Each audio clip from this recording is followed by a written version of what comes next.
이어서 오전장 상승과 하락 종목에 대한 투자 전략 세워보겠습니다. 하나대투증권 회밀지점의 김정한 부장입니다. 안녕하세요. 네, 안녕하십니까? 네, 최근에 화제가 되고 있는 것들이 LG전자, LG디스플레이 등 LG 관련 주들인데요. LG전자 어제 3%대 조정을 받고 오늘 다시금 오르고 있네요. 네, 그렇습니다. LG전자 옵티머스 시리즈로 인해서 향후 스마트폰 시장에서의 입지를 다시 확보하고 있는 모습인데요. 자, 4분기 영업이익의 신장 기대감으로 인해서 LG 디스플레이에 이어서 LG전자도 현재 힘을 내고 있는 흐름입니다. 기관 수급이 굉장히 양호한 흐름을 보이면서 77,000원대에서 어제 그리고 오늘 오전장 초반까지 조정을 보이긴 했으나 현재 75,000원대에서 76,000원에 근접할 정도의 반등을 보이면서 현재 흐름을 보이고 있는데, 일단 기관 매수가 지금도 유입되고 있는 흐름으로 좀 볼 수가 있겠고요.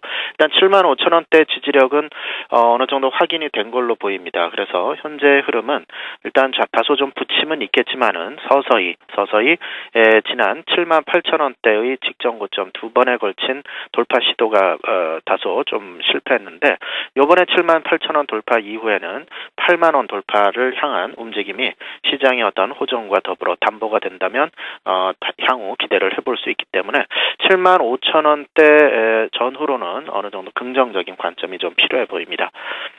자, 큐로컴입니다. 큐로컴 금일 관계회사죠. 스마젠의 에이즈 예방 백신 항체 형성 확인 소식이 네, 부장님 죄송한데요. 통해서 지금 한국은행의 기준금리 동결 소식이 있어서요. 잠시 후에 또 들어보겠습니다.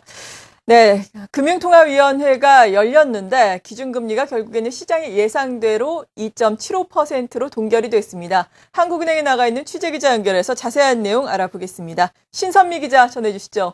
네, 한국은행 금융통화위원회가 이번 달 기준금리를 2.75%로 동결했습니다. 금융당국이 올 하반기 들어 두 차례나 금리 인하를 단행한 만큼 이달에는 대내외 상황을 살펴보기로 결정한 겁니다. 최근 발표된 경기지표도 다소 개선된 모습을 보여 금리 동결에 힘을 실어줬습니다. 소비자 물가는 2%대에서 안정된 모습을 보이고 있고, 우리 경제 견인차 역할을 하는 수출과 관공업 생산이 넉 달 만에 오름세로 돌아섰습니다. 대외적으로는 미국과 중국을 중심으로 경기 회복 기조가 유지되고 있는 데다 미국 연방준비제도의 3차 양적 완화 정책을 비롯해 일본 중앙은행의 통화 완화 효과도 지켜봐야 한다고 판단한 것으로 보입니다. 전문가들은 연내 기준금리 인하는 어려울 것으로 내다보고 있습니다. 12월에는 우리나라의 대통령 선거가 있는 만큼 당장 금리 조정은 부담스럽다는 시각이 지배적입니다. 다만 내년 상반기에는 대내외적 상황 등을 고려해 기준금리 인하를 단행할 수 있다는 추측도 나옵니다. 내년 신정부의 경제정책 기조와 미국 재정절벽 현실화, 유로 지역 재정위기 국가들의 협상 상황이 변수로 남아있기 때문입니다. 지금까지 한국은행에서 한국경제TV 신선미입니다. 네, 저희 취재기자와 함께 금리 동결의 배경 등 자세한 내용 전반적으로 정리를 해봤는데요. 전문가의 보다 자세한 분석을 들어보겠습니다. 현대증권의 박혁수 팀장입니다. 안녕하세요. 네, 안녕하십니까. 네, 기준금리 예상했던 것처럼 2.75%로 동결이 됐습니다. 네네. 그런데 현 수준의 금리가 물가라든지 대외 여건, 우리나라의 경제 여건 등을 고려해 봤을 때 적절한 수준이라고 평가를 할 수 있을지 먼저 궁금한데요. 일단은 현재 수준으로 봤을 때는 적정하거나 약간 높은 수준으로 판단이 되지만요. 내년도까지 볼 때는 좀 높지 않나 이렇게 생각이 됩니다. 일단 한은의 그 성장 전망을 보면 2012년 2.4%, 2013년 3.2%로 성장률을 대폭 하향 조정했습니다. 그러면 우리나라 잠재 성장률 수준을 3% 중반대로 볼 때 일단은 2013년까지 산출갭 마이너스가 지속될 수밖에 없는 그런 상황입니다. 다만 이제 그 산출갭 마이너스 폭은 2013년 상반기 이후부터 줄어든다는 이제 그런 걸로 볼 수가 있겠는데, 이렇게 봤을 때는 지금의 그 기준금리 수준은 적정보다는 약간 높지 않나 이렇게 판단이 되고 있습니다. 네. 그리고 간밤에 ECB에서도 통화정책회의를 통해서 금리가 동결이 됐습니다. 이렇게 또 유럽에서도 경기 악화에 대한 우려 계속해서 나오고 있는 상황이고 미국에서는 재정 절벽에 대한 우려가 나오고 있고요. 중국도 네네. 이제 또 5세대 지도부가 전면에 나서게 되는데요. 네네. 이러한 글로벌 상황을 우리가 전반적으로 종합해 봤을 때 주요국들의 통화정책 기조 앞으로 어떨 것으로 예상을 하면서 대응을 해야 될까요? 일단 뭐 미국, 중국, 유로존 G3의 지금 경기 둔화 문제는 상당히 지금 내년까지 이어질 가능성이 있습니다. 특히 이제 미국 같은 경우는 지금 재정 절벽 문제가 현안으로 대두되고 있지 않습니까? 일단 지출 삭감에 따라서 한 GDP의 0.8%인 1,360억 달러가 지출이 삭감이 되고요. 그리고 이제 부시 정부 때 해왔던 감세 정책, 세금 감세 정책이 마무리되면서 세금 증가분으로 5,320억 달러 정도의 GDP의 3.1%, 그러니까 한 GDP의 4% 정도가 재정 절벽 문제로 부담이 있는데, 일단은 이런 부분들을 보완하기 위해서 저금리 정책 기조라든지 양적 완화 정책이 2013년에도 지속될 가능성이 높다고 볼 수가 있겠고요. 중국은 이제 성장 둔화 문제와 이제 부동산 부실 문제가 이제 같이 겹쳐 있는 상황입니다. 다만 이제 시진핑 정권이 새로 들어서면서 내년부터는 완만하게 경기 부양에 나설 가능성이 높다 이렇게 보시면 될 것 같고요. 유로존 같은 경우는 메리 켈이 얘기를 했지만 이 재정 긴축 이런 부분들은 재정 문제는 향후 5년간 지속될 가능성이 없다. 그렇기 때문에 앞으로 5년 동안은 저성장 국면에서 크게 벗어나지 못할 것 같다. 그래서 일단은 이런 부분들을 재정 쪽의 문제를 보완시키기 위해서 완화적인 통화 정책은 앞으로 내년도 이후에도 지속될 가능성이 높다. 이렇게 이해를 하시면 될 것 같습니다. 네, 완화된 통화 정책 기조가 계속해서 유지가 될 수 있을 것이다. 경기 부양을 위해서 노력을 할 것이다라고 말씀해 주셨는데 네네. 그렇다면 이러한 경기 부양에 대한 노력으로 말미암아서 심리라든지 성장 모멘텀 등은 좀 나아질 수 있을까요? 어떻습니까? 사실 이제 이번 올해 하반기에 경기 둔화의 가장 출발점은 유로존 재정 위기였지 않습니까? 그래서 2분기 이후에 미국이나 여러 주요 글로벌 국가들이 경기 부양 정책에 나섰습니다. 통상적으로 보면 한두 분기 정도 후면 이런 정책 효과들이 가시화된다고 볼 수가 있겠는데, 그래서 일단은 4분기 정도 되면 심리 지표가 점진적으로 개선이 되고 이후에 이제 이런 심리 지표 개선들이 실물 지표로 연결이 되는 이제 그런 부분으로 볼 수가 있겠는데요. 따라서 심리 지표 같은 경우는 점진적으로 개선이 될 것으로 저희들은 보고 있고요. 다만 지금 올해 연말 내년 연초에 가장 중요한 관건은 유로존 재정 위기가 어떤 방향으로 진행이 될 것인가. 물론 이제 ECB가 OMT라는 안전판이 마련해놨지만 결국은 스페인이 구제금융을 시청해야 되는 그런 과정이 남아 있고요. 또 하나는 이제 오바마 대통령 당선 이후에 미국이 재정 절벽 문제를 어떻게 해결해 나갈 것인가. 이게 가장 관건일 수 있겠습니다. 따라서 심리지표 개선에 따른 성장 모멘텀은 점차 개선될 수 있겠지만, 여하튼 또 G2의 문제들이 어떻게 해결될 것인가, 이게 따라서 실물지표 쪽도 상당 부분 영향을 받을 수밖에 없을 것 같습니다. 네. 그리고 한국은행의 금융통화위원회가 이제 한 차례 남았습니다. 앞서 취재기자와 함께 전문가들의 컨센서스는 올해에는 이 금리를 추가로 인하하기가 어렵지 않겠느냐, 이러한 부분이다라고 살펴봤는데 팀장님께서는 어떻게 보십니까?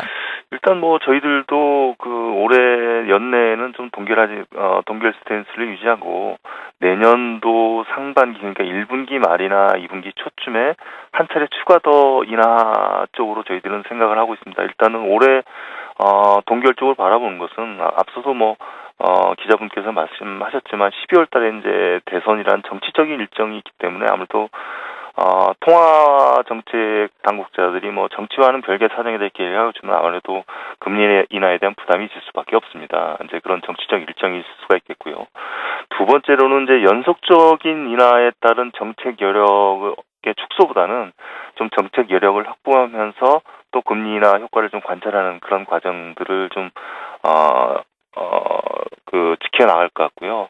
마지막으로 이제 2013년 상반기에 저희들이 볼 때는 2013년 상반기가 상당히 성장률의 그 진폭이 상당히 클 것 같습니다. 왜냐하면 2013년 상반기에 재정 절벽 문제라든지 유로존 재정 위기 문제가 좀 완만하게 상당히 긍정적인 해결이 되면 우리나라는 대외 의존적인 우리나라 경제 여건상 상당히 성장률이 시장이 예상했던 것보다 상당히 좋게 나올 가능성이 높습니다. 반면에 지금 우리가 예상한 것과 반대로 좀 일이 꼬일 경우에는 오히려 그 시장이 예상한 것보다 성장률이 좀 낮게 나올 가능성이 높다. 그렇기 때문에 이제 통화 정책으로 보면 2013년 상반기에 결국은 대내외 여건을 감안을 해서 상반기 중에 대외 여건이 개선이 안 되고 점점 소강 국면을 보일 경우에는 한 차례 더 추가 인하 여지를 좀 남기지 않겠느냐 이렇게 판단을 하고 있습니다. 네, 지금까지 현대증권의 박혁수 팀장이었습니다. 고맙습니다. 네. 네, 한국은행의 금융통화위원회 결과에 대해서 저희가 자세하게 분석을 하면서 글로벌 통화정책 방향까지 알아봤습니다. 앞서서 오늘장 상승과 하락 종목에 대한 투자 전략 세워보고 있었는데요. 다시 한번 연결을 해보겠습니다. 김장원 부장님. 네, 안녕하십니까. 예. 네, 앞서 상승 특징주들 짚어주고 계셨는데요. 이어주실까요? 네, 제가 상승 특징주 두 번째로 큐로컴에 대해서 말씀을 하던 도중이었습니다. 큐로컴 에이즈 예방 백신 항체 형성 확인 소식 등으로 금일 큰 폭의 상승으로 상한가까지 시연하기도 했었으나 현재 10.2% 오른 3,650원의 가격 흐름을 보이고 있습니다. 일단 큐로컴의 경우 기술적으로 볼 때 지난 올해 7, 8월 경에 3,800원을 전후로 한 저항 라인을 끝내는 돌파를 못 해줬는데 이번에도 3,800원대에서 다소 조금 밀리는 흐름을 보이고 있습니다. 세 번째 돌파 시도를 하고는 있지만 그전과는 좀 다르게 지금은 좀 20일 이평선과의 이격이 다소 좀 부담이 되는 흐름이고 이미 지금 주가 상승을 통해서 소재가 현재 반영되고 있는 이러한 흐름들. 그래서 추가적인 상승 가능성은 여전히 열어두되 지금 당장 단기로 연속적인 급등이 나오기보다는 현재 3,800원과 3,500원을 전후로 한 숨고르기가 좀 진행되면서 추가적인 방향성이 다시 결정될 것으로 보이기 때문에 현재로서는 일단 3,400원 정도 수준을 지지하는지 여부를 보면서 관망을 좀 해야 될 것 같습니다. 자, 다날을 좀 보도록 하겠습니다. 다날도 금일 1.9% 오르면서 13,400원의 가격 흐름을 보이고 있습니다. 스마트폰을 통한 결제, 그리고 국가 간의 휴대전화 결제 특허 취득 소식 등으로 인해서 주변 여타 관계 테마주들과 동반 상승을 최근 단기적으로 보여주기도 했지만 지금 현재 다날의 경우 13,000원을 전후로 한 지지력은 확보가 되었습니다만 14,000원대를 돌파하기 위해서는 거래량이 수반되거나 전반적인 흐름이 좀 개선이 돼야 되는데 일단 지금 현재로서는 상승 고점이었던 지난 10월달 초반에 15,000원대, 14,000원대 사이의 매물 부담이 여전히 높다고 볼 수 있습니다. 그래서 현재로서는 12,800원의 가격 지지 여부를 보면서 긍정적인 관점을 좀 더 견지를 해나가면서 일단 관망을 하시는 전략이 좋을 것 같습니다. 네, 이어서 하락 특징주 알아보겠습니다. 어제 오늘 시장이 하락하고 있는 가운데서도 또 눈에 띄는 것이 NC소프트입니다. 실적 부진에 대한 우려로 어제는 거의 13% 가까운 하락률, 오늘도 4%대 내림세 기록하면서 신저가 기록을 하고 있는데요. 어떻게 접근해야 될까요? 네, 지금 기존 게임과 그리고 신작 출시될 게임과의 괴리가 다소 실적에 대한 부진, 우려, 이런 것들을 낳게 한 것 같습니다. 전일 거의 하한가에 준하는 하락세를 보이고, 금일도 4%가량의 하락세를 보이고 있습니다. 오늘은 일단, 18만 원대 이하, 17만 4천 원의 저점을 찍은 뒤 다소 지금 진정된 모습을 보이고 있는데, 일단 전반적으로 볼 때, 현재 39만 원 근접한 예전의 고점 대비해서, 사실상 반토막 이상 더 나버린 흐름이고요. 다소 지금 신작 출시 게임과의 어떤 성장 동력에 대한 문제, 이러한 부분들이 좀 향후 3분기, 내년도 3분기까지 성장 모멘텀으로 인한 주가 반등이 좀 어렵지 않겠냐라는 그러한 대부분의 어떤 애널리스트들의 시각이 다소 어제 오늘의 하락을 불러일으켰고 또 공매도와 그리고 여러 가지 루머 이런 것들이 합작으로 NC소프트의 주가 흐름을 이렇게 만들었다고 볼 수 있습니다. 그러나 일단 어느 정도 지금 현재로선 가격 하락을 통해서 이 정도까지 내려왔다.